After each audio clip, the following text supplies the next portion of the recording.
J'avais 15 ans quand ma mère m'a échangé contre une Mercedes-Benz et une maison à 3 millions d'euros sur les hauteurs. Je sais que ça paraît dramatique, mais laissez-moi vous raconter exactement ce qui s'est passé ce matin froid de mars, car cela a tout changé dans ma perception de qui j'étais et de ce que j'étais destiné à devenir.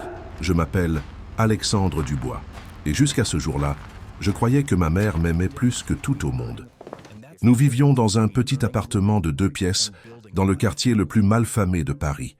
Les murs étaient aussi fins que du papier, le chauffage fonctionnait à peine, et chaque nuit je m'endormais au son des sirènes et des cris provenant de la rue.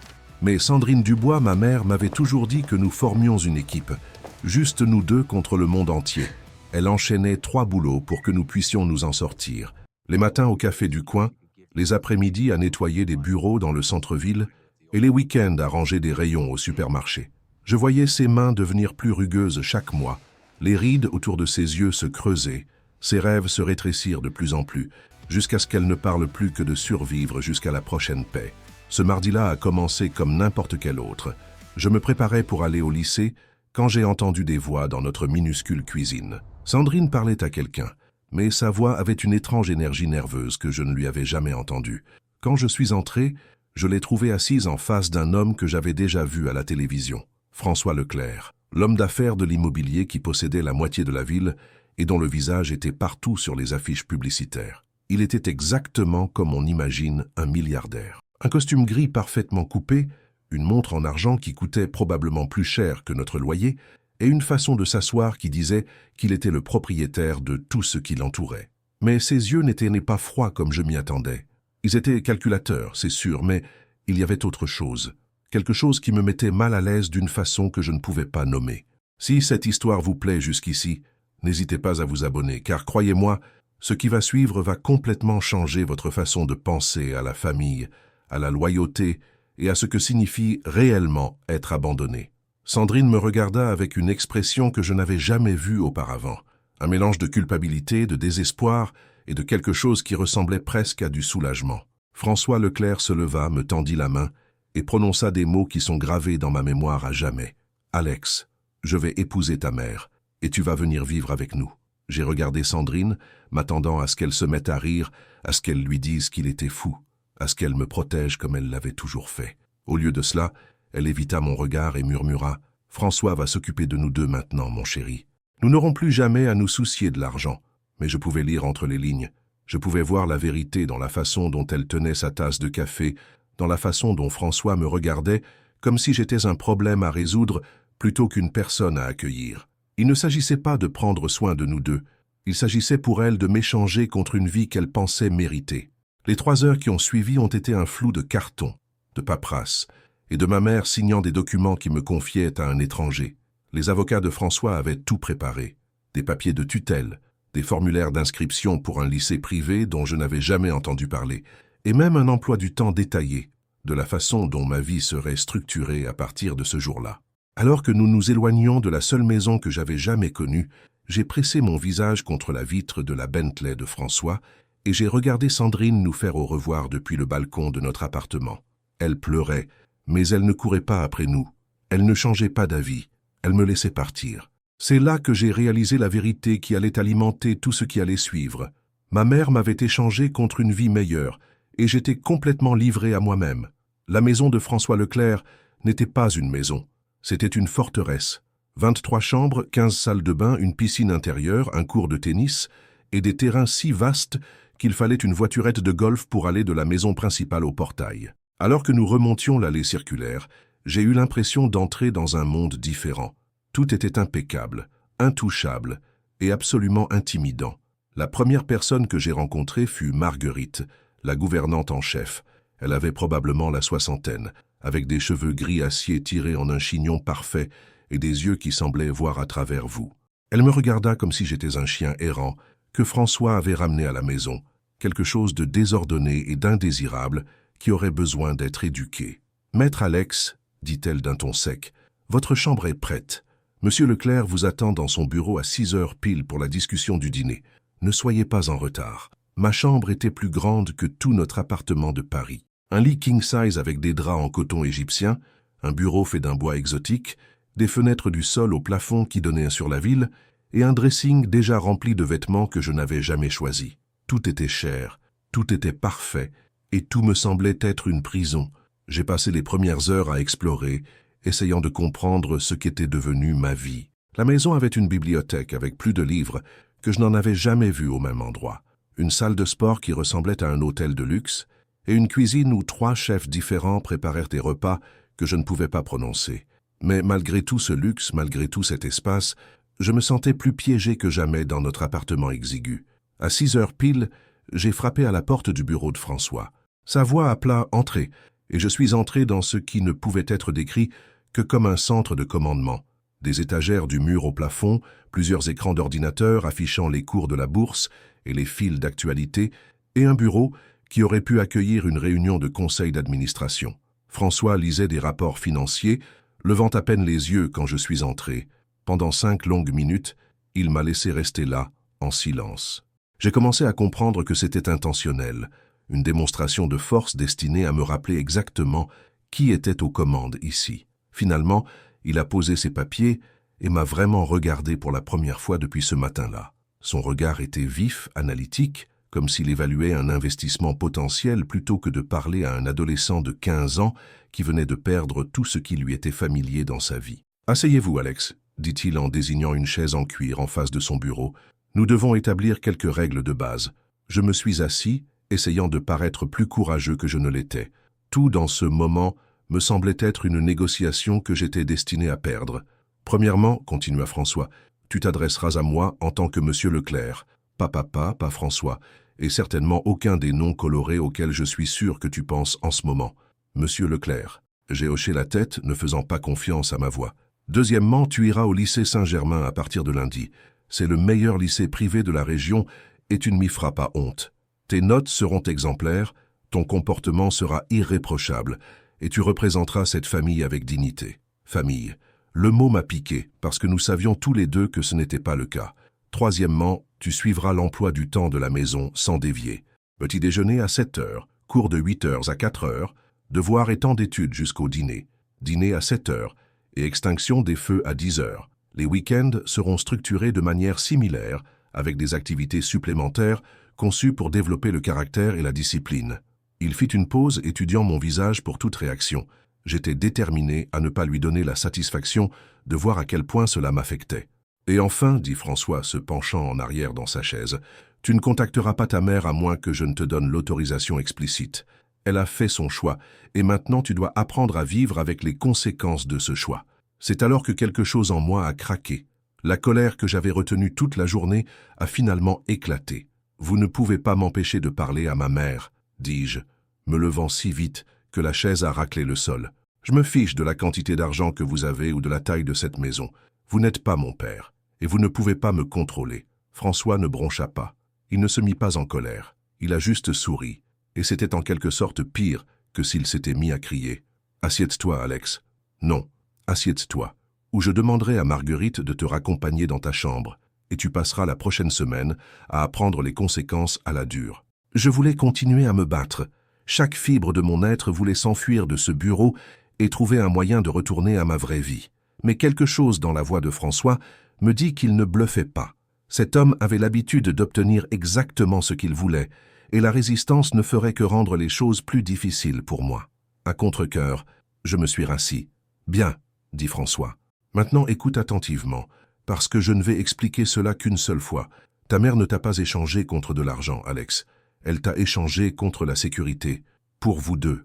Elle aurait pu continuer à lutter, à travailler 3 boulots, à te voir grandir dans la pauvreté sans aucune véritable opportunité. Au lieu de cela, elle a pris la décision la plus difficile qu'un parent puisse prendre. Elle t'a donné une chance d'avoir une vie meilleure, même si cela signifiait sacrifier sa relation avec toi. Je voulais discuter, je voulais lui dire qu'il avait tort, mais quelque chose dans son ton m'a fait l'écouter. Tu peux passer les 3 prochaines années à la haïr, à me haïr et à haïr cette situation. Tu peux te rebeller, faire des bêtises et rendre la vie de tout le monde misérable, y compris la tienne. Ou tu peux décider de tirer le meilleur parti d'une opportunité que 99% des enfants de ton âge n'auront jamais. Il se leva et se dirigea vers la fenêtre, regardant les lumières de la ville qui s'étendaient jusqu'à l'horizon. Le choix t'appartient, Alex. Mais comprends bien ceci, Je n'ai pas demandé un fils. Et je n'ai certainement pas demandé un adolescent en colère et rancunier qui pense que le monde lui doit quelque chose. Si tu veux faire partie de cette famille, tu le mériteras. Si tu veux mon respect, tu le mériteras. Et si tu veux faire quelque chose de toi-même, tu cesseras de te plaindre et tu commenceras à travailler pour devenir l'homme que tu as le potentiel d'être. Il se tourna à nouveau vers moi et pour la première fois, je vis dans ses yeux quelque chose qui n'était pas du calcul ou du contrôle. C'était peut-être de la compréhension, ou peut-être que c'était juste un vœu pieux de ma part. Le dîner est dans 30 minutes. Marguerite te montrera la salle à manger. Je me suis levé pour partir, ma tête tournant avec tout ce qu'il avait dit. Au moment où j'ai atteint la porte, François m'a appelé par mon nom. « Alex ?» Je me suis retourné. « Bienvenue chez toi. » Ces deux mots m'ont frappé plus fort que tout ce qu'il avait dit, parce que malgré tout, malgré la colère, la confusion et la peur, une petite partie de moi voulait désespérément qu'il soit vrai. Le lendemain matin, je me suis réveillé dans des draps en coton égyptien, avec l'impression de vivre la vie de quelqu'un d'autre. Le réveil à côté de mon lit indiquait 6h30 du matin, ce qui signifiait que j'avais 30 minutes pour me préparer pour le petit déjeuner, selon l'emploi du temps de François. Une partie de moi voulait rester au lit juste pour prouver que je ne pouvais pas être contrôlé, mais la façon dont il m'avait regardé la nuit dernière me fit penser que la défiance ne me blesserait que sur le long terme. Le lycée Saint-Germain était tout ce à quoi je m'attendais, et pire encore. Un campus parfaitement entretenu, des enfants qui conduisaient des voitures valant plus que ce que ma mère gagnait en 2 ans, et des professeurs qui parlaient comme s'ils s'adressaient à de futurs dirigeants du monde, plutôt qu'à des adolescents. J'étais l'étranger à tous les égards. Mes vêtements étaient chers maintenant, grâce à l'intervention de François, mais je les portais comme un déguisement. Tout le monde pouvait voir que je n'appartenais pas à cet endroit. Pendant le déjeuner, je me suis assis seul à une table près de la fenêtre, regardant des groupes d'élèves qui se connaissaient depuis le jardin d'enfants, partager des blagues privées et planifier des voyages de week-end dans les résidences secondaires de leur famille. C'est à ce moment-là que j'ai rencontré Julien Martel, un élève de terminale dont le père possédait apparemment une chaîne d'hôtels de luxe. Julien avait le genre de confiance qui vient du fait de ne jamais avoir à s'inquiéter de quoi que ce soit. Des dents parfaites, des cheveux parfaits, et la certitude que le monde se plierait toujours à ses désirs. Il s'approcha de ma table avec 2 de ses amis qui le flanquaient comme des gardes du corps. « Tu es le gamin de Leclerc, n'est-ce pas ?» dit-il, sans prendre la peine de s'asseoir. « Le cas social que François a recueilli ?» J'ai levé les yeux de mon sandwich, sentant déjà mon tempérament monter. Quelque chose comme ça. « Intéressant, » continua Julien, appréciant clairement d'avoir un public. « Mon père connaît François. Il dit qu'il a un faible pour les chiens errants. D'abord, c'était ce truc de conservation de la faune, et maintenant, apparemment, il est passé à la collection de jeunes en difficulté. » Ses amis rirent, comme s'il avait dit quelque chose d'incroyablement intelligent. J'ai posé mon sandwich et je me suis levé, ce qui me plaçait à la même hauteur que Julien, malgré mes 3 ans de moins. Peut-être que votre père devrait moins se soucier des affaires de François Leclerc et plus d'enseigner à son fils la politesse de base. La cafétéria était devenue visiblement plus silencieuse. Les élèves des tables voisines se tournaient pour assister à ce qui était clairement sur le point de devenir un spectacle. Le sourire de Julien ne vacilla pas, mais quelque chose de froid passa dans ses yeux. « Fais attention, cas social. Tu as peut-être réussi à faire croire à François que tu valais quelque chose, mais tout le monde ici sait exactement ce que tu es. Un pauvre type bon à rien avec une étiquette de prix. » Je l'ai frappé. Pas un coup de poing calculé, pas un mouvement stratégique.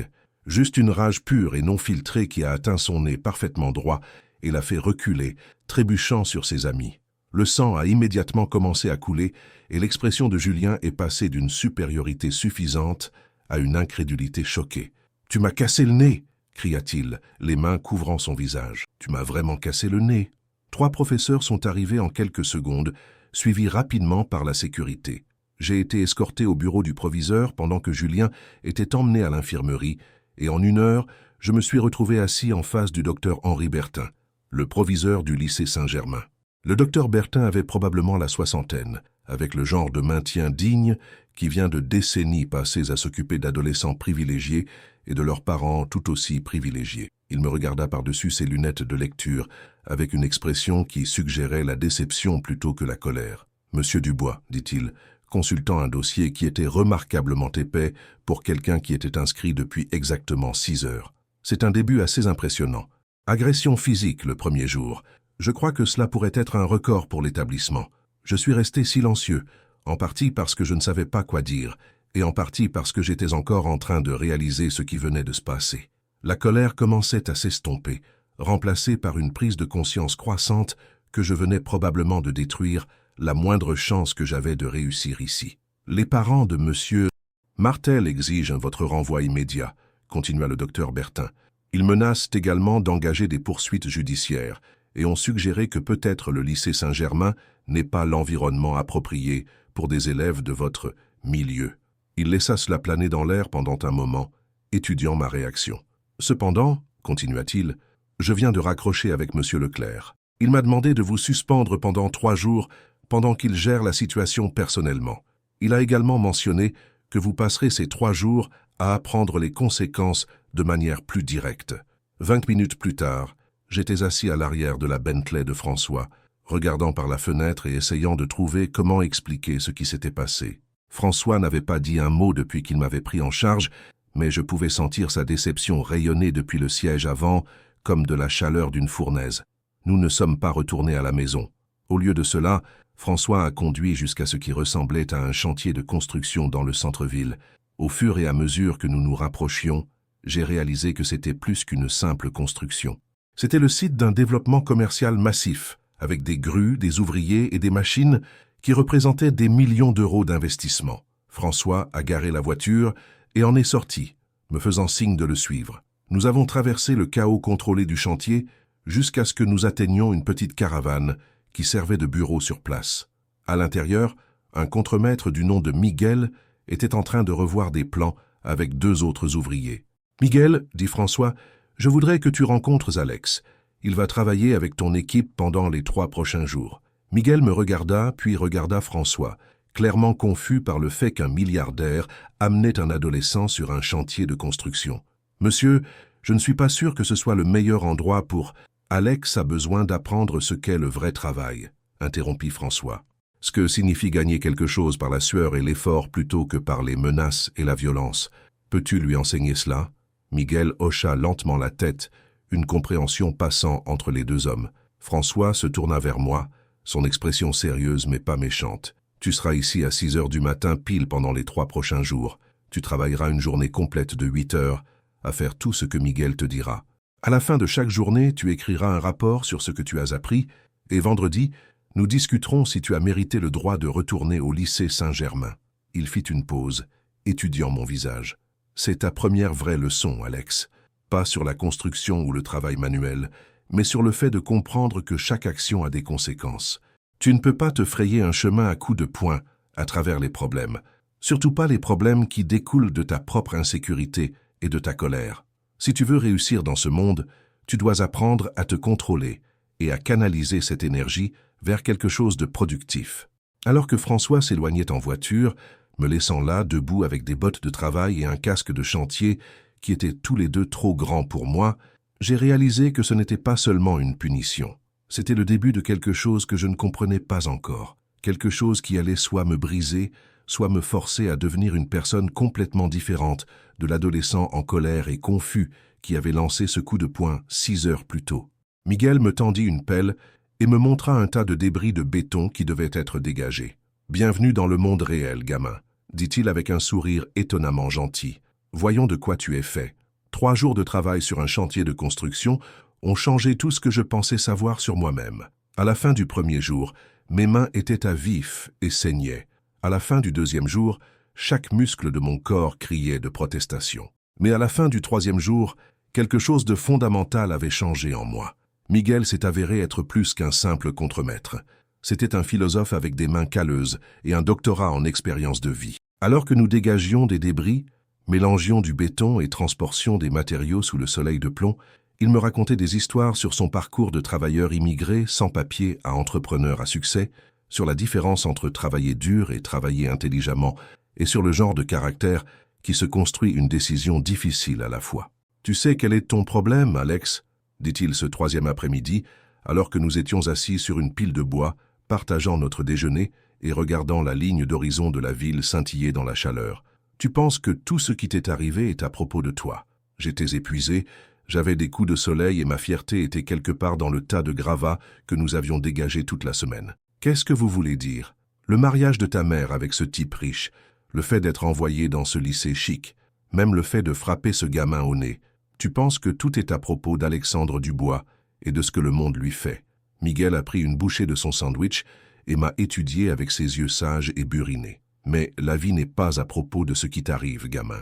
C'est à propos de ce que tu décides de faire avec ce qui t'arrive. Quand François est venu me chercher ce vendredi soir, j'étais une personne différente de l'adolescent en colère qu'il avait déposé le lundi matin. J'avais encore des questions, j'avais encore de la peine, mais j'avais aussi quelque chose que je n'avais jamais ressenti auparavant, la satisfaction profonde qui vient du fait de gagner quelque chose par un travail honnête. François n'a rien dit pendant le trajet du retour, mais je l'ai surpris, en train de me regarder dans le rétroviseur. Quand nous sommes arrivés dans l'allée circulaire, il a finalement parlé. « Comment te sens-tu »« Fatigué, dis-je, mais de la bonne fatigue. »« Bien. » Il se tourna pour me faire face. « Demain, tu retournes au lycée Saint-Germain. » Les parents de Julien Martel ont accepté de ne pas porter plainte en échange d'une excuse formelle et d'un don au fonds de bourse d'études de l'établissement. Tu t'excuseras non pas parce que tu regrettes de t'être défendu, mais parce que tu regrettes d'avoir mal géré la situation. J'ai hoché la tête. La distinction avait du sens. Mais Alex, comprends bien ceci. Je ne te sortirai plus de là. Ni des problèmes de lycée, ni des problèmes juridiques, ni d'aucun désordre que tu créeras toi-même. Si tu veux faire partie de cette famille, si tu veux les opportunités qui viennent avec le fait d'être un Leclerc, tu dois prouver que tu peux les gérer de manière responsable. Cette nuit-là, alors que j'étais allongé dans mes draps en coton égyptien, fixant le plafond, j'ai réalisé que François Leclerc ne parlait pas seulement de faire partie de sa famille. Il parlait de devenir le genre d'homme qui gagne le respect plutôt que de l'exiger. Les 6 mois suivants au lycée Saint-Germain ont été une leçon magistrale d'agressivité contrôlée.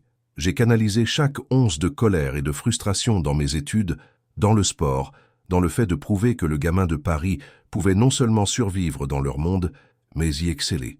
Mes notes sont passées de tout juste suffisantes à la liste d'honneur. J'ai rejoint l'équipe de débat et j'ai découvert que j'avais un talent pour le combat verbal qui était bien plus efficace que la violence physique. Plus important encore, j'ai commencé à prêter attention à François Leclerc d'une manière que je n'avais jamais faite auparavant. Chaque soir après le dîner, François se retirait dans son bureau pour revoir les affaires de la journée. Au début, j'avais supposé qu'il comptait de l'argent ou faisait ce que les gens riches faisaient derrière des portes closes. Mais au fur et à mesure que je commençais à mieux comprendre son monde, j'ai réalisé que ces sessions du soir étaient des réunions de planification stratégique avec lui-même. Il analysait constamment les tendances du marché, évaluait les investissements potentiels et calculait les risques que la plupart des gens ne pouvaient même pas comprendre. Un soir de fin octobre, j'ai frappé à la porte de son bureau. « Entrez. Monsieur Leclerc, puis-je vous demander quelque chose ?» Il leva les yeux d'une pile de rapports financiers et je fus surpris de voir ce qui pouvait être de l'approbation dans son expression. « Qu'as-tu en tête? Comment saviez-vous? Pour le chantier de construction, je veux dire. Comment saviez-vous que c'était exactement ce dont j'avais besoin ?» François posa ses papiers et me regarda vraiment. Parce qu'il y a 25 ans, j'étais un gamin en colère qui pensait que le monde lui devait quelque chose. Mon père est mort quand j'avais 16 ans. Nous a laissés avec rien d'autre que des dettes et une quincaillerie en faillite. J'ai passé des mois à me plaindre, à trouver des excuses, à blâmer tout le monde pour mes problèmes. C'était la première fois que François partageait quelque chose de personnel sur son passé. Qu'est-ce qui a changé? Ma mère m'a forcé à travailler dans cette quincaillerie tous les jours après l'école et tous les week-ends. Pas parce que nous avions besoin d'argent, même si c'était le cas, mais parce qu'elle savait que j'avais besoin de comprendre ce que signifiait gagner quelque chose, construire quelque chose, assumer la responsabilité de ma propre réussite au lieu d'attendre que quelqu'un d'autre me la donne. Il se leva et se dirigea vers la fenêtre, comme il l'avait fait cette première nuit. J'ai transformé cette quincaillerie en une entreprise de construction, puis en une entreprise de développement, puis en un empire immobilier. Mais tout a commencé en apprenant à manier un marteau et en comprenant que le succès n'est pas à propos de ce que l'on te donne, Alex. C'est à propos de ce que tu fais avec ce que l'on te donne. Pour la première fois depuis mon arrivée dans sa maison, j'ai eu l'impression que François Leclerc me parlait en tant que personne plutôt qu'en tant que problème à résoudre. « Voudrais-tu apprendre comment cette entreprise fonctionne réellement ?» demanda-t-il. « Oui, monsieur. »« Bien. Demain, après le lycée, nous commencerons ta vraie éducation. » Ce que François Leclerc appelait ma vraie éducation s'est avéré être le cours intensif le plus poussé en affaires, en psychologie et en nature humaine qu'un adolescent de 16 ans ait jamais reçue. Chaque jour après le lycée, au lieu d'aller dans ma chambre pour faire mes devoirs, je me rendais au bureau de François pour ce qu'il appelait des séminaires d'application pratique. La première leçon portait sur l'observation. François me montrait des photographies de propriétés qu'il envisageait de développer et je devais identifier tout ce que je pouvais voir, le quartier, la démographie, le potentiel de croissance, les défis qui n'étaient pas immédiatement évidents. Au début, je ne voyais que des bâtiments et des terrains vagues, mais petit à petit, j'ai commencé à voir des schémas, des opportunités et des risques qui n'étaient pas visibles à la surface. L'immobilier n'est pas à propos des bâtiments, Alex, expliqua François, alors que nous examinions mon analyse d'un quartier d'entrepôt du centre-ville. C'est à propos de la compréhension des gens, où ils veulent vivre, où ils veulent travailler, où ils veulent dépenser leur argent. Les bâtiments ne sont que des outils pour donner aux gens ce qu'ils ne savent même pas encore qu'ils veulent. La deuxième leçon portait sur les chiffres, mais pas le genre qu'ils enseignaient en cours de maths. François m'a montré comment lire des états financiers, comment calculer le rendement des investissements, comment comprendre les flux de trésorerie et l'effet de levier, et une douzaine d'autres concepts qui ont transformé l'argent de quelque chose que l'on dépense en quelque chose que l'on contrôle. Mais la leçon la plus importante portait sur la patience et le bon timing. François ne prenait jamais de décision hâtive. Il passait des semaines à analyser une seule opportunité, la regardant sous tous les angles possibles, envisageant des scénarios qui semblaient incroyablement improbables. Je l'ai vu s'éloigner de transactions qui semblaient parfaites sur le papier, parce qu'un instinct lui disait que le moment n'était pas le bon. La plupart des gens pensent que les affaires consistent à être agressifs, dit-il un soir, alors que nous examinions une acquisition potentielle qu'il avait finalement refusée. Mais le vrai succès vient du fait d'être assez patient pour attendre la bonne opportunité et assez intelligent pour la reconnaître quand elle se présente. À Noël, je passais plus de temps dans le bureau de François que dans ma chambre. Je lisais des publications de l'industrie, analysais des rapports de marché et même participais à certaines de ses conférences téléphoniques avec des investisseurs et des urbanistes. J'ai commencé à comprendre que François Leclerc n'avait pas simplement eu de la chance avec l'immobilier. Il avait systématiquement construit un empire en comprenant des choses que les autres manquaient. Plus important encore, j'ai commencé à comprendre ce qu'il essayait de m'enseigner. Il ne s'agissait pas seulement des affaires. Il s'agissait de développer le genre d'esprit qui pouvait voir des opportunités là où les autres voyaient des problèmes, qui pouvait rester calme sous la pression, qui pouvait prendre des décisions difficiles basées sur la logique plutôt que sur l'émotion. Si vous vous êtes déjà demandé ce qu'il faut pour construire une vraie richesse, pas seulement gagner de l'argent, mais créer un succès durable, restez avec moi, car ce que je suis sur le point de partager va changer votre façon de penser à l'opportunité, au risque et à ce que signifie vraiment penser comme un entrepreneur. Le moment décisif est venu en février. François analysait depuis des mois un centre commercial en difficulté dans le sud de la ville. Les propriétaires actuels étaient en retard sur leur hypothèque. Plusieurs locataires majeurs étaient repartis, et tout le monde supposait que c'était une propriété mourante dans un quartier mourant de la ville. Mais j'avais étudié des rapports démographiques et des documents d'urbanisme dans le cadre de mon éducation, et j'ai remarqué quelque chose que François n'avait pas mentionné. La ville prévoyait de construire une nouvelle ligne de métro avec un arrêt à seulement 2 pâtés de maisons du centre commercial. Les plans étaient des documents publics, mais enfouis dans des centaines de pages de documents municipaux que la plupart des gens ne prenaient jamais la peine de lire. « Monsieur Leclerc, dis-je un soir, interrompant son examen des finances du centre commercial. Saviez-vous pour l'extension du métro ?» Il leva les yeux, et je pouvais voir le moment exact où ma question s'est enregistrée comme quelque chose de plus qu'une simple curiosité. « Montre-moi. » J'ai étalé les documents de planification que j'avais imprimés sur le site web de la ville, soulignant l'itinéraire de métro proposé et le calendrier de construction. François a étudié les papiers en silence pendant plusieurs minutes, et j'ai regardé son expression passer d'un intérêt modéré à une intensité concentrée. « Quand as-tu trouvé ça ?»« La semaine dernière. Je vérifie les documents d'urbanisme pour toutes les propriétés que nous avons examinées. Je me suis dit qu'il y aurait peut-être des schémas ou des opportunités qui n'étaient pas évidents dans les rapports immobiliers. » François se pencha en arrière dans sa chaise, et pour la première fois depuis que je le connaissais, il avait l'air vraiment impressionné. « Alex, comprends-tu ce que tu viens de découvrir ?»« Je crois que oui. Si la station de métro attire des navetteurs dans ce quartier, le centre commercial pourrait redevenir précieux. Peut-être plus précieux qu'il ne l'a jamais été. » « Exactement. Et si nous pouvons l'acquérir avant le début de la construction du métro, Avant que les propriétaires actuels ne réalisent ce qui arrive, nous pourrions transformer une propriété en faillite en une mine d'or. François sourit, et c'était la première fois que je le voyais avoir l'air vraiment satisfait de quelque chose que j'avais fait. Félicitations, Alex. Tu viens d'identifier ta première vraie opportunité immobilière. Maintenant, trouvons comment en tirer parti. L'acquisition du centre commercial en difficulté s'est avérée plus compliquée que ce que François et moi avions prévu. Les propriétaires actuels, une société de développement appelée Société Hartmann, étaient désespérés de vendre, mais aussi méfiants envers tout acheteur intéressé. Ils avaient été échaudés par des négociations précédentes qui avaient échoué, et ils voulaient s'assurer que quiconque faisait une offre avait à la fois les ressources financières et la véritable intention de conclure l'affaire. François a décidé que c'était l'occasion parfaite pour moi de comprendre comment les négociations complexes fonctionnent réellement. Au lieu de simplement faire une offre par l'intermédiaire de ses avocats et de ses comptables, il m'a impliqué à chaque étape du processus. Les affaires ne se résument pas à avoir la bonne information, Alex, expliqua-t-il, alors que nous nous préparions pour notre première rencontre avec la société Hartmann. Il s'agit de comprendre les gens avec qui tu traites, leurs motivations, leurs peurs, leurs points de pression. David Hartmann n'essaie pas seulement de vendre une propriété, il essaie de sauver son entreprise et probablement sa réputation.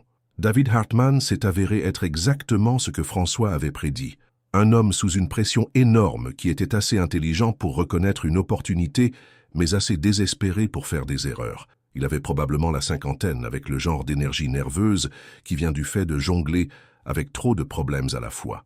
Lorsque nous l'avons rencontré au centre commercial un matin froid de mars, il avait l'air de ne pas avoir dormi depuis des semaines. « Monsieur Leclerc », dit-il, serrant la main de François, avec l'enthousiasme de quelqu'un qui essayait très fort de paraître confiant. « Je dois dire que j'ai été surpris de recevoir votre appel.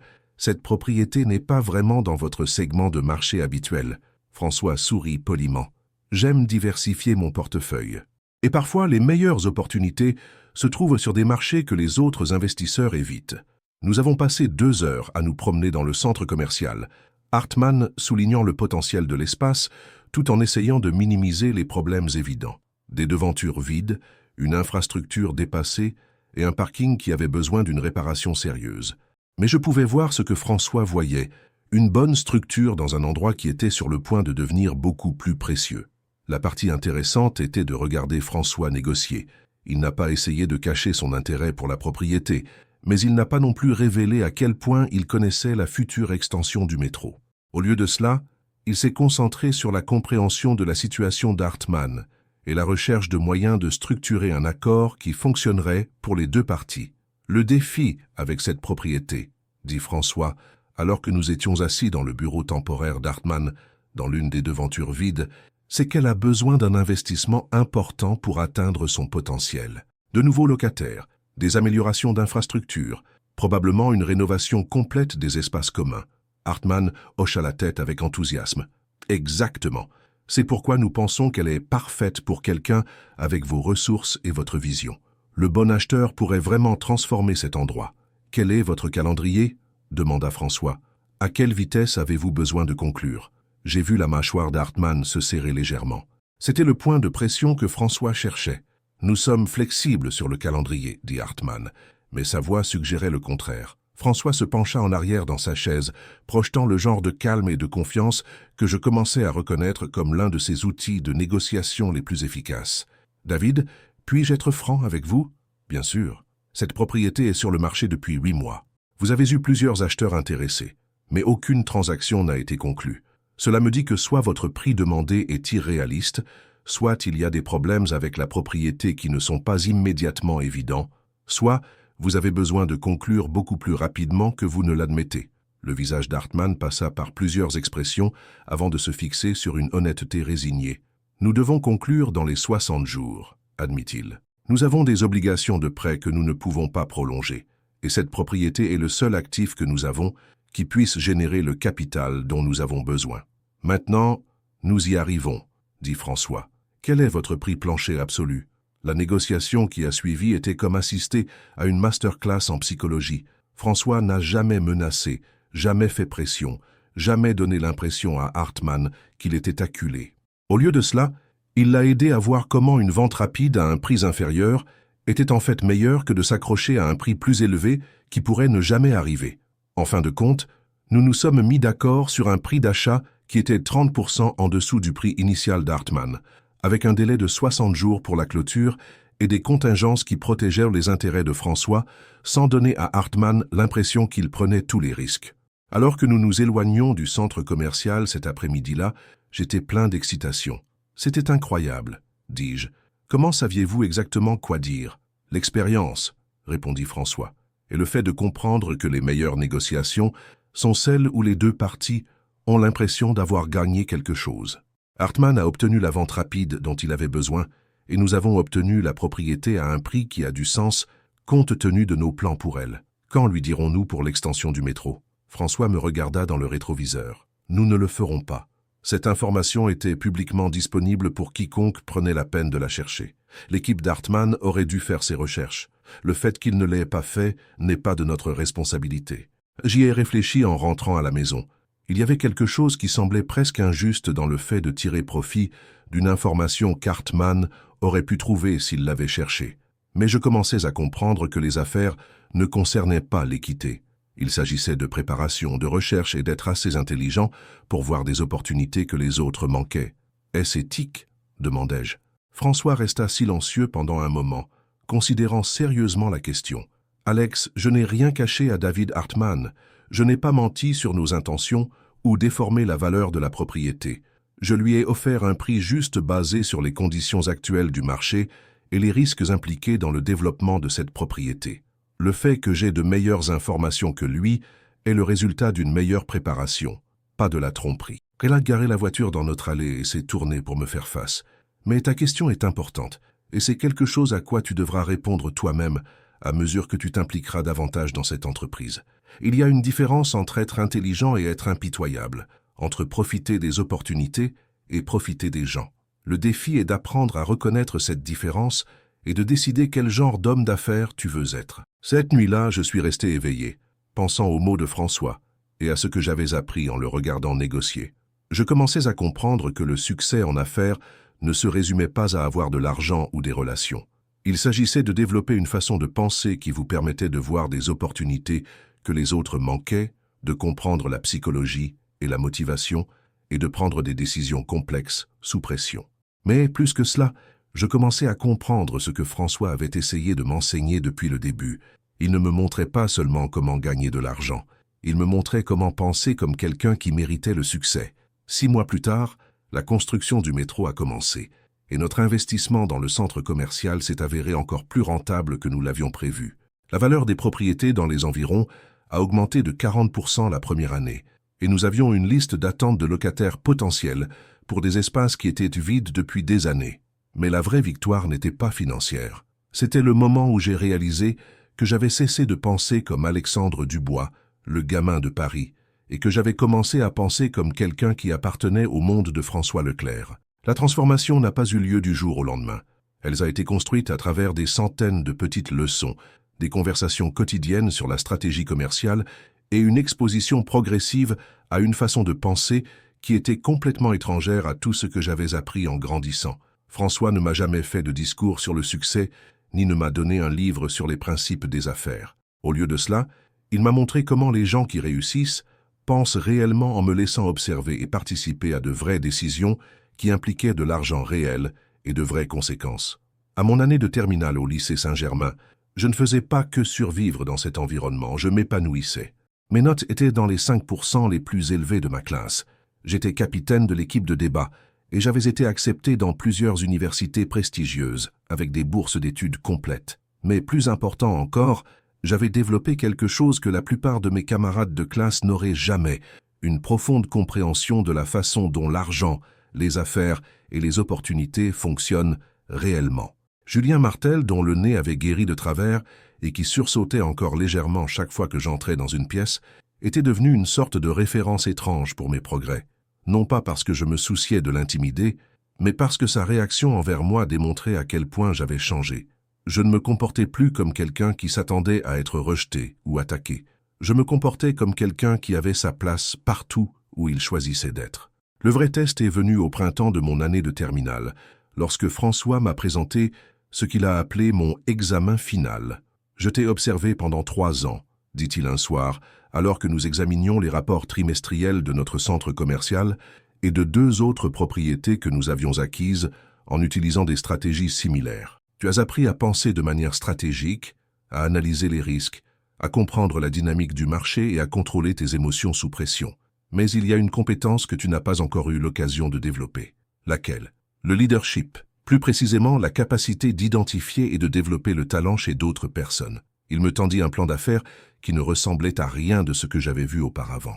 C'était une proposition pour une entreprise de gestion immobilière qui se spécialiserait dans l'acquisition de propriétés commerciales sous-évaluées et leur transformation en investissement rentable. Ce serait ta société, Alex.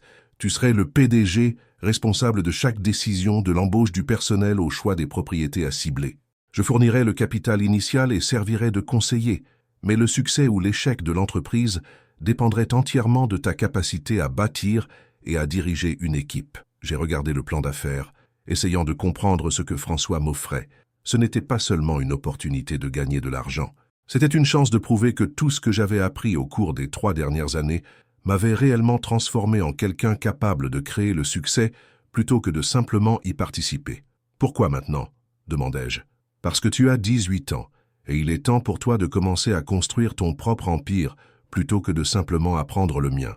Mais plus que cela, parce que je pense que tu es prêt pour la responsabilité. » Il se pencha en arrière dans sa chaise et m'étudia avec la même expression analytique que j'avais vue des centaines de fois au cours des 3 dernières années. « Alex, quand tu es arrivé ici pour la première fois, tu étais en colère et tu pensais que le monde te devait quelque chose. Tu pensais que le succès consistait à prouver que tu étais meilleur que les autres ou à te venger de ceux qui t'avaient fait du tort. T'en souviens-tu? » J'ai hoché la tête, me sentant légèrement embarrassé par la personne que j'avais été. Mais maintenant, tu comprends que le vrai succès consiste à créer de la valeur pour d'autres personnes tout en construisant quelque chose qui dure. Tu as appris à contrôler tes émotions, à penser de manière stratégique et à voir des opportunités que les autres manquent. Plus important encore, tu as appris que ton succès ne dépend pas de l'échec de quelqu'un d'autre. François se leva et me tendit la main. Alors qu'est-ce que tu en dis? Es-tu prêt à devenir un entrepreneur? J'ai serré sa main, et pour la première fois en 3 ans, j'ai eu l'impression que nous nous rencontrions en tant qu'égaux plutôt qu'en tant que professeur et élève. Oui, monsieur, je suis prêt. Au cours des 6 mois suivants, alors que la plupart de mes camarades de classe profitaient de leur dernière année de lycée, je construisais une entreprise de A à Z. François avait eu raison sur le défi du leadership. Analyser les propriétés et comprendre les tendances du marché était relativement simple par rapport à l'embauche de personnes, à la gestion des personnalités et à la création d'une culture d'entreprise qui attirerait des employés talentueux et des clients fidèles. Ma première embauche fut Maria Lopez, une jeune diplômée de l'Université de Lyon, avec un diplôme en finance et une éthique de travail qui me rappelait mes jours de construction avec Miguel.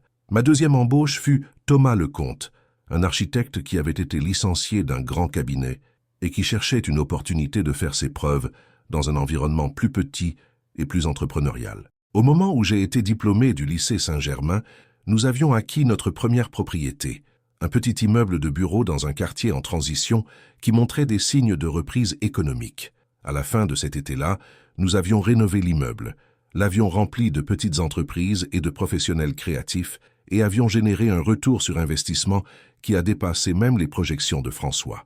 Mais le vrai succès n'était pas financier. C'était le moment où j'ai réalisé que j'étais devenu le genre de personne qui pouvait voir le potentiel là où les autres voyaient des problèmes, qui pouvait inspirer les autres à travailler vers une vision commune et qui pouvait créer des opportunités pour des gens qui me rappelaient l'adolescent en colère que j'avais été. Debout dans le hall de notre premier immeuble rénové, regardant Maria expliquer notre processus de location à un locataire potentiel pendant que Thomas examinait les plans de notre prochain projet, j'ai compris ce que François Leclerc avait essayé de m'enseigner depuis le début. Il ne m'avait pas seulement donné de l'argent ou des opportunités, il m'avait donné quelque chose de bien plus précieux, la capacité de créer mon propre succès et d'aider d'autres personnes à créer le leur. 3 ans plus tôt, j'avais cru que ma mère m'avait échangé contre de l'argent. Maintenant, je comprenais qu'elle m'avait échangé contre quelque chose de bien plus important, la chance de devenir quelqu'un qui n'avait pas besoin d'être échangé contre quoi que ce soit parce que j'avais appris à créer ma propre valeur. 5 ans se sont écoulés avant que je ne revoie ma mère. 5 ans à bâtir mon entreprise, à étendre notre portefeuille de propriété et à devenir le genre de personne que je n'aurais jamais imaginé pouvoir être. Au moment où j'ai eu 23 ans, Dubois Développement Immobilier avait acquis et rénové 17 immeubles dans 3 régions. Nous employions 42 personnes et gérions plus de 2 millions de mètres carrés d'espace commercial. L'adolescent en colère de Paris était maintenant un entrepreneur millionnaire, mais les cicatrices de ce garçon de 15 ans étaient toujours là, cachées sous des costumes chers et un succès en affaires. François et moi avions évolué vers quelque chose qui ressemblait à une vraie relation père-fils, bien que nous fassions tous les deux semblant que ce n'était toujours que des affaires. Il s'était remarié 2 ans plus tôt avec Catherine Morin, une brillante avocate d'entreprise qui m'avait traité comme un membre de la famille dès le moment où il m'avait présenté. Pour la première fois dans ma vie d'adulte, je sentais que j'avais ma place quelque part, que j'avais des gens qui se souciaient réellement de mon succès et de mon bonheur. C'est pourquoi l'appel téléphonique de l'hôpital général de Paris m'a frappé comme un coup physique. « Est-ce bien Alexandre Dubois ?» demanda la voix. « Oui, qui est à l'appareil ? C'est le docteur Delphine Bernard de l'hôpital général de Paris. Nous avons une patiente ici, Sandrine Dubois, qui vous a désigné comme sa personne à contacter en cas d'urgence. Elle nous a demandé de vous appeler. » Le monde sembla s'arrêter de bouger. Sandrine Dubois, ma mère, la femme qui m'avait échangé contre une vie meilleure il y a 5 ans et qui n'avait jamais essayé de me contacter depuis. « Que s'est-il passé ?» ai-je réussi à demander. « Madame Dubois est dans les dernières étapes d'un cancer du pancréas. Elle a été admise la semaine dernière et son état s'est rapidement détérioré. Elle ne cesse de vous demander. Monsieur, si vous comptez venir lui rendre visite, vous devriez probablement venir bientôt. » J'ai raccroché le téléphone et je suis resté assis dans mon bureau pendant 20 minutes, fixant la ligne d'horizon de la ville à travers les fenêtres du sol au plafond qui coûtaient plus que le salaire annuel de la plupart des gens. Ma mère était en train de mourir et elle voulait me voir. La même femme qui avait signé des papiers me confiant à un étranger sans se retourner me demandait maintenant dans ces derniers moments. François m'a trouvé là 1 heure plus tard, toujours assis dans la même position. « Alex, Marguerite a dit que tu avais manqué ta réunion de déjeuner avec les investisseurs de Lyon. Ce n'est pas ton genre. Je lui ai parlé de l'appel téléphonique, de Sandrine, du cancer. » François a écouté sans m'interrompre, son expression passant de l'inquiétude à quelque chose qui ressemblait à de la compréhension. « Que veux-tu faire ?» demanda-t-il. « Je ne sais pas, ai-je admis. Une partie de moi veut faire comme si cet appel n'avait jamais eu lieu. Une partie de moi veut prendre ma voiture pour Paris tout de suite. Et une partie de moi veut rappeler cet hôpital et leur dire que Sandrine Dubois n'a pas de fils. » François s'est dirigé vers la fenêtre et s'est tenu à côté de ma chaise, nous regardant tous les deux la ville que nous avions contribué à façonner grâce à nos investissements et à nos développements. « Puis-je te dire quelque chose sur le pardon, Alex ?»« Quoi à propos de ça ? Il ne s'agit pas de la personne qui t'a fait du mal, il s'agit de la personne que tu veux devenir. Ta mère a fait un choix il y a 5 ans qui t'a brisé le cœur et a changé ta vie. Mais tu as un choix à faire maintenant qui définira qui tu seras pour le reste de ta vie. » Il se tourna pour me faire face et je vis la même expression qu'il avait eue cette première nuit où il m'avait souhaité la bienvenue à la maison. Tu peux aller à Paris et affronter ton passé, ou tu peux rester ici et laisser la colère de ce garçon de 15 ans contrôler tes décisions pour le reste de ta vie. Les 2 choix sont valables, Alex, mais un seul d'entre eux est digne de l'homme que tu es devenu. 6 heures plus tard, j'étais dans un avion pour Paris. L'hôpital général de Paris ressemblait exactement au genre d'endroit où les gens allaient de mourir. Un éclairage fluorescent qui rendait tout le monde malade, l'odeur de désinfectant mélangée au désespoir et le bruit de fond constant des machines qui gardaient en vie des gens qui n'en avaient peut-être pas envie. Je suis resté devant la chambre 314 pendant 10 minutes, essayant de trouver le courage de frapper. Quand j'ai finalement ouvert la porte, j'ai failli ne pas reconnaître la femme allongée dans le lit d'hôpital. Sandrine Dubois avait toujours été petite, mais maintenant, elle avait l'air fragile, d'une manière qui suggérait qu'elle s'accrochait à la vie par pure volonté. Ses cheveux avaient disparu, sa peau était de la couleur du vieux papier, et ses yeux semblaient trop grands pour son visage. Mais quand elle m'a vu, ses yeux se sont illuminés d'une joie qui m'a frappé plus fort que n'importe quelle colère aurait pu le faire. « Alex » murmura-t-elle, et sa voix était exactement la même que dans mes souvenirs. « Tu es venu. » Je me suis assis sur la chaise en plastique à côté de son lit, ne me faisant pas confiance pour parler. « Tu as l'air... » Elle fit une pause, étudiant mon visage, mon costume cher, la confiance que j'avais appris à porter comme une armure. « Tu as l'air d'un homme. »« Bonjour Sandrine. » Elle a tressailli à l'utilisation de son prénom, mais a hoché la tête comme si elle comprenait que l'appeler « maman » était un privilège qu'elle avait perdu il y a des années. « Je sais que tu me détestes probablement, dit-elle. Je sais que ce que j'ai fait est impardonnable, mais j'ai besoin que tu comprennes pourquoi j'ai fait ce choix. Je comprends parfaitement, dis-je, et ma voix était plus froide que je ne l'avais voulu. Tu m'as échangé contre la sécurité financière. Tu as choisi une vie confortable au détriment de ton propre fils. » Des larmes ont commencé à couler sur ses joues, mais elle n'a pas essayé de se défendre. « Tu as raison, c'est exactement ce que j'ai fait. Mais Alex, j'ai besoin que tu saches que c'était la décision la plus difficile que j'ai jamais prise, et il ne s'est pas passé un jour sans que je ne le regrette. Alors pourquoi n'as-tu pas essayé de me contacter? Pourquoi n'as-tu pas appelé ou écrit ou rendu visite? Pourquoi as-tu simplement disparu ?» Sandrine ferma les yeux, et pendant un instant, j'ai cru qu'elle s'était endormie.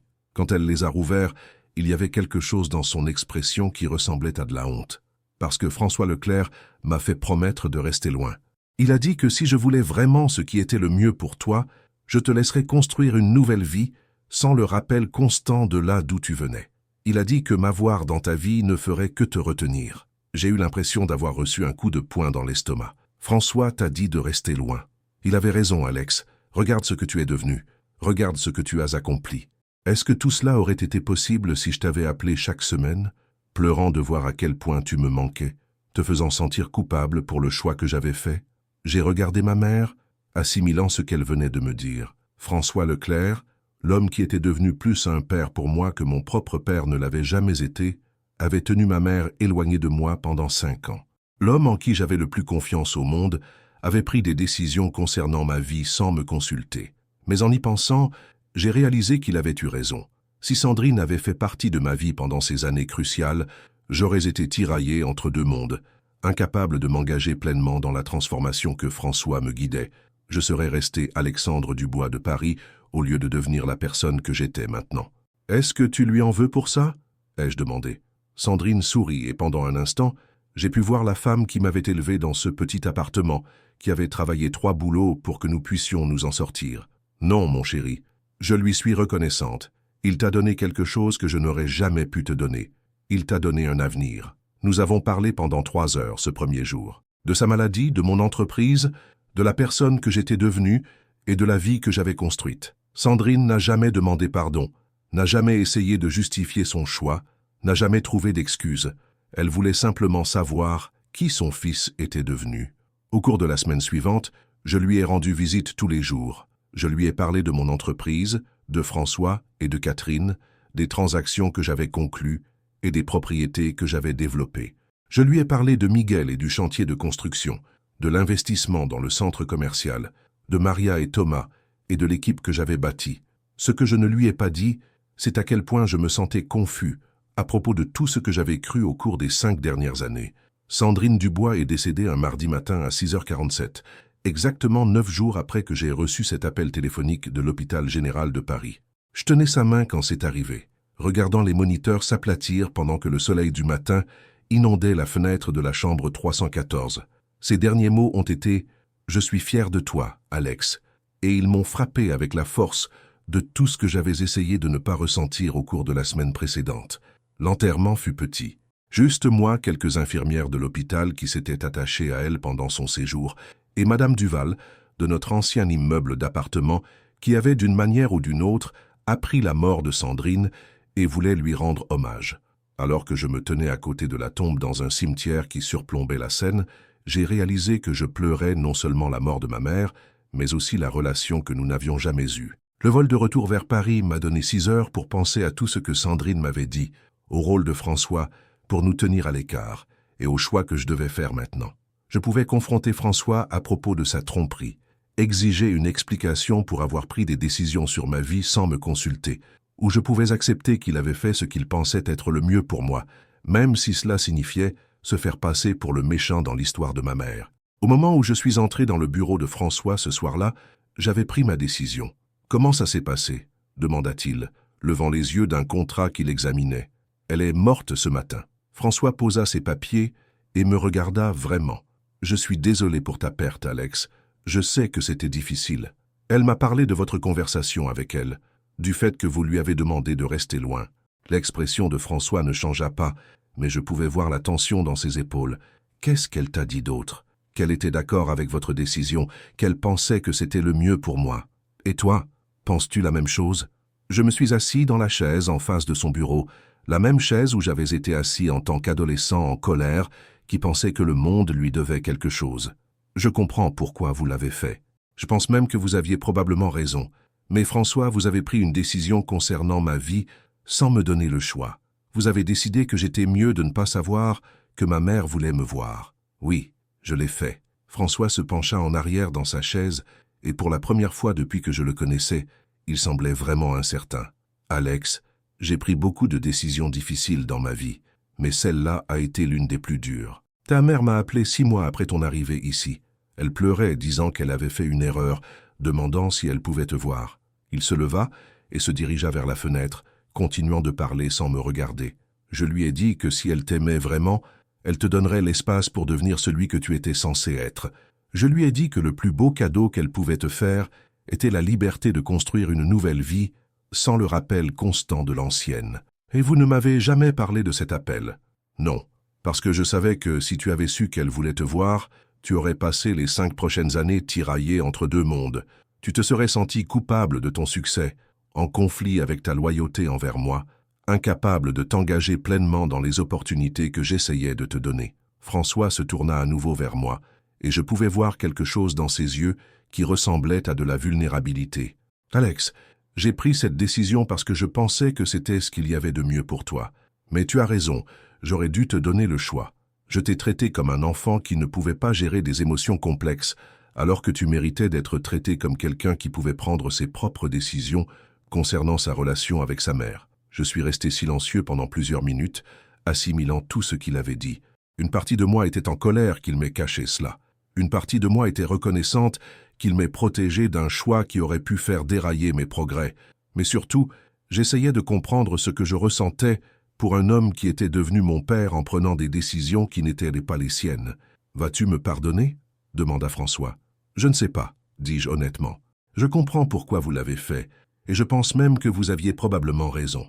Mais François, vous avez passé 5 ans à m'enseigner la confiance, l'intégrité, la prise de décision basée sur des informations complètes. Et puis vous m'avez caché des informations cruciales sur ma propre vie. Tu as raison, et je suis désolé. » C'était la première fois que j'entendais François Leclerc s'excuser auprès de qui que ce soit pour quoi que ce soit. « Mais Alex, j'ai besoin que tu comprennes quelque chose. Je n'ai pas tenu ta mère éloignée de toi parce que j'essayais de contrôler ta vie. Je l'ai tenue éloignée parce que je t'aime comme un fils, et je voulais que tu aies tous les avantages possibles pour construire la vie que tu méritais. »« M'aimer comme un fils ?» ai-je répété. François hocha la tête. « Du moment où tu as frappé Julien Martel au nez, j'ai su que tu avais le genre de feu qui pouvait soit te détruire, soit te forger en quelque chose d'extraordinaire. Tout ce que j'ai fait depuis lors a consisté à t'aider à devenir l'homme que je voyais que tu pouvais être. » J'ai regardé François Leclerc, cet homme qui avait recueilli un adolescent en colère et l'avait transformé en un entrepreneur à succès, qui m'avait donné des opportunités que je n'aurais jamais pu imaginer, qui était devenu plus un père pour moi que mon père biologique ne l'avait jamais été. Et j'ai réalisé que le pardon ne concernait pas le fait qu'il le méritait. Il s'agissait de savoir si je voulais porter le poids du ressentiment pour le reste de ma vie. « En François, dis-je finalement, je vous pardonne, non pas parce que ce que vous avez fait était juste, mais parce que je comprends pourquoi vous l'avez fait, et parce que l'alternative serait de passer le reste de ma vie en colère contre la personne qui m'a appris à construire une vie qui valait la peine d'être vécue. » Quand je me suis retourné pour lui faire face, François Leclerc pleurait. C'était la première fois que je le voyais montrer ce genre d'émotion, et cela m'a fait réaliser qu'il portait le poids de sa décision depuis 5 ans, se demandant si je le détesterais quand j'apprendrais finalement la vérité. « Merci, » dit-il. « Mais François, si nous allons continuer à être une famille, vous devez me promettre quelque chose. Tout ce que tu veux. Plus de décisions concernant ma vie sans ma contribution. Plus de protection contre des choix que vous pensez que je ne peux pas gérer. Je ne suis plus cet adolescent en colère de 15 ans. Je suis un homme qui peut gérer des émotions complexes et des décisions difficiles. Je promets. » Nous nous sommes serrés la main, et pour la première fois depuis que j'avais appris sa conversation avec ma mère, j'ai eu l'impression que nous étions à nouveau sur un pied d'égalité. 2 ans se sont écoulés depuis la mort de Sandrine Dubois dans cette chambre d'hôpital à Paris, et je pense à son choix presque tous les jours. Non plus avec colère, mais avec une sorte de compréhension qui ne vient que du fait de construire quelque chose de significatif soi-même et de réaliser ce que l'on pourrait être prêt à sacrifier pour le protéger. Dubois. Développement immobilier gère maintenant plus de 4 millions de mètres carrés d'espace commercial dans 7 régions. Nous employons 137 personnes et l'année dernière, nous avons généré plus de revenus que certaines entreprises du CAC 40. Mais le succès qui compte le plus pour moi n'est pas mesuré en euros ou en mètres carrés. Il est mesuré en opportunités que nous avons créées pour des gens qui me rappellent l'adolescent en colère que j'ai été. Maria Lopez, qui a commencé comme ma première embauche à la sortie de l'université, dirige maintenant toute notre division de la Côte d'Azur. Thomas Lecomte est devenu l'un des architectes commerciaux les plus recherchés du pays, avec une liste d'attente de clients qui veulent qu'ils transforment leur propriété en faillite en communauté prospère. Et nous avons embauché des dizaines de jeunes issus de milieux similaires aux miens, leur donnant le même genre d'opportunité que François Leclerc m'a donné il y a 8 ans. Mais la vraie transformation s'est produite en moi, dans la façon dont je pense à la famille, à la loyauté et aux choix que nous faisons lorsque l'amour exige un sacrifice. François et moi avons développé le genre de relation que je n'aurais jamais cru possible. Il est toujours mon mentor en affaires, toujours la personne vers qui je me tourne quand j'ai besoin de conseils sur des transactions complexes ou des décisions difficiles. Mais il est aussi devenu quelque chose de plus important. Il est le père que j'ai choisi, et qui m'a choisi non pas en raison de la biologie ou d'une obligation, mais parce que nous avons reconnu quelque chose de précieux l'un chez l'autre, et avons décidé de construire une famille basée sur le respect mutuel et des valeurs partagées. Catherine est devenue plus que la femme de François.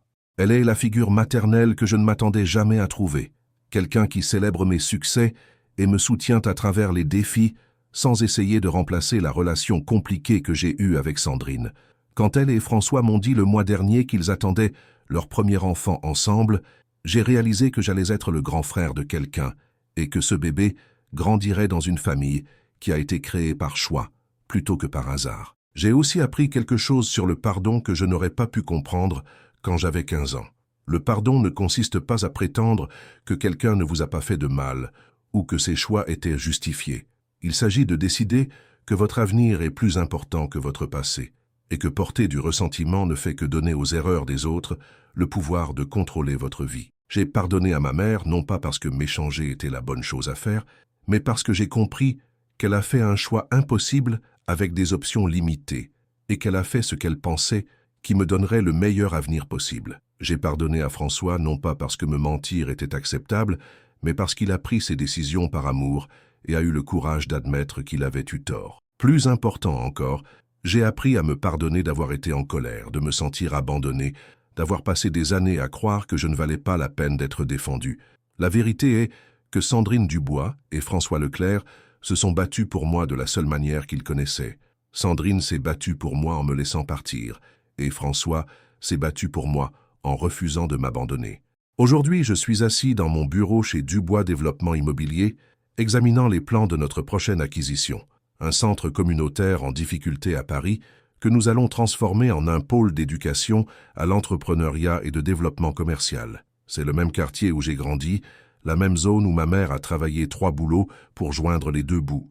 Dans 6 mois, ce bâtiment abritera des salles de classe où des enfants issus de milieux comme le mien pourront apprendre les affaires, la finance et le développement immobilier. Le téléphone sur mon bureau sonne, interrompant mes pensées. C'est Maria, qui appelle depuis notre bureau de Nice. « Alex, je viens de raccrocher avec le groupe Dubois. Ils veulent discuter d'un partenariat pour ce développement à usage mixte à Cannes. Ça, quel genre de partenariat? Le genre qui pourrait doubler notre portefeuille de la Côte d'Azur au cours des 2 prochaines années. » Je souris, ressentant la familiarité du rush d'excitation qui vient avec une nouvelle opportunité. Organise la réunion. Et Maria? Oui, inclut Thomas dans la conversation. Cela ressemble au genre de projet où sa vision architecturale pourrait vraiment faire la différence. Déjà fait.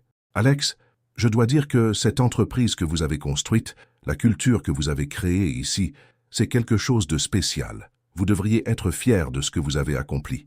Après avoir raccroché le téléphone, je pense aux mots de Maria et au voyage qui m'a mené à ce moment. Il y a 8 ans, j'étais un adolescent en colère qui avait l'impression que le monde l'avait abandonné. Aujourd'hui, je suis quelqu'un qui crée des opportunités pour d'autres personnes, qui construit des communautés et qui comprend que le plus grand succès vient du fait d'aider les autres à découvrir ce qu'ils sont capables d'accomplir. La vérité sur ce que François Leclerc m'a fait, ce que ma mère m'a fait et ce que j'ai finalement fait de tout cela, c'est que parfois, la chose la plus aimante que l'on puisse faire pour quelqu'un est de le forcer à découvrir sa propre force. Parfois, être échangé, c'est en fait être libéré. Parfois, perdre la famille dans laquelle vous êtes né signifie trouver la famille que vous étiez censé créer. Si vous êtes arrivé aussi loin dans mon histoire, si vous m'avez suivi depuis ce petit appartement de Paris jusqu'à ce bureau surplombant une ville que j'ai contribué à façonner, alors vous comprenez quelque chose que la plupart des gens n'apprennent jamais, que vos circonstances ne vous définissent pas, ce sont vos choix qui le font. Que le succès n'est pas à propos de ce qui vous arrive, c'est à propos de ce que vous décidez de faire avec ce qui vous arrive. J'espère que mon histoire vous inspirera à regarder votre propre vie et à vous demander « Que feriez-vous si quelqu'un vous offrait une opportunité de devenir plus que vous ne l'auriez jamais cru possible? Que sacrifieriez-vous pour avoir la chance de transformer non seulement votre propre vie, mais la vie de tout le monde autour de vous? Et surtout, quel genre d'héritage voulez-vous construire avec le temps qui vous a été donné? Ma mère m'a échangé contre un homme riche, sans jamais imaginer ce qu'il allait me faire. Ce qu'elle n'aurait pas pu savoir, c'est qu'il m'apprendrait à devenir le genre d'homme qui crée sa propre richesse, qui construit sa propre famille, et qui n'a jamais besoin d'être échangé contre quoi que ce soit parce qu'il a appris à créer sa propre valeur. Ce garçon de 15 ans de Paris pensait qu'il était abandonné. Mais maintenant, je comprends qu'il a en fait été lancé dans une vie au-delà de tout ce qu'il aurait pu imaginer. Parfois, le plus grand cadeau que quelqu'un puisse vous faire est l'opportunité de découvrir qui vous êtes vraiment lorsque tout ce qui vous est familier vous est enlevé. Et cela, plus que n'importe quelle somme d'argent ou de succès, est la vraie transformation que François Leclerc m'a donnée, la connaissance que je ne suis pas défini par d'où je viens, mais par qui je choisis de devenir.